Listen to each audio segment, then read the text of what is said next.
Africa के विशाल जंगल में एक शक्तिशाली और दयालु सिंह राजा रहता था जिसका नाम था समर। पूरे जंगल के पशु पक्षी उसे सम्मान देते थे क्योंकि समर केवल बलवान ही नहीं बल्कि न्यायप्रिय भी था। उसके परिवार में उसकी रानी नायरा और उनका छोटा बेटा अर्जुन रहता था। अर्जुन जन्म से ही जिज्ञासु और निडर था, लेकिन उसमें अभी अनुभव की कमी थी। एक दिन अर्जुन ने उत्साह में आकर कहा, पिताजी, मैं भी आपकी तरह जंगल का राजा बनना चाहता हूँ। समर मुस्कुराया और बोला, राजा बनने के लिए ताकत से ज्यादा जरूरी है दिल में दया और जिम्मेदारी। समय आने पर तुम सीख जाओगे। कुछ दूरी पर समर का छोटा भाई वीर रहता था जिसे समर से जलन थी। वीर चाहता था कि किसी तरह अर्जुन रास्ते से हट जाए और वह जंगल का राजा बन जाए। इसी ईर्ष्या में उसने एक चाल सोची।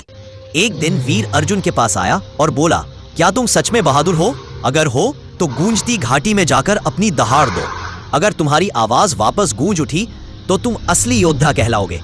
अर्जुन भोला था, उसने बिना सोचे समझे वीर की बात मान ली। गूंजती घाटी एक खतरनाक जगह थी जहां अचानक धरती खिसकने का खतरा रहता था। जैसे ही अर्जुन वहां पहुंचा और दहाड़ा, पूरी घाटी गूंज उठी। उसी समय जमीन हिलने लगी और अर्जुन फिसलते फिसलते एक गहरी खाई की ओर जाने लगा। सौभाग्य से समर ने समय रहते उसके पैरों के निशान देख लिए थे।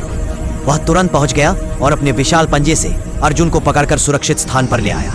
अर्जुन कांप रहा था लेकिन सुरक्षित था। समर ने गुस्से से नहीं बल्कि कोमलता से कहा, अर्जुन, बहादुरी का मतलब खतरे में कूदना नहीं बल्कि सही और गलत का निर्णय करना है।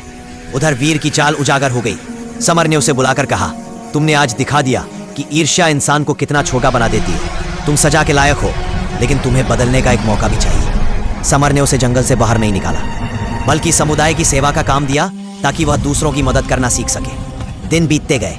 अर्जुन बड़े होते होते समझदार और जिम्मेदार बन गया।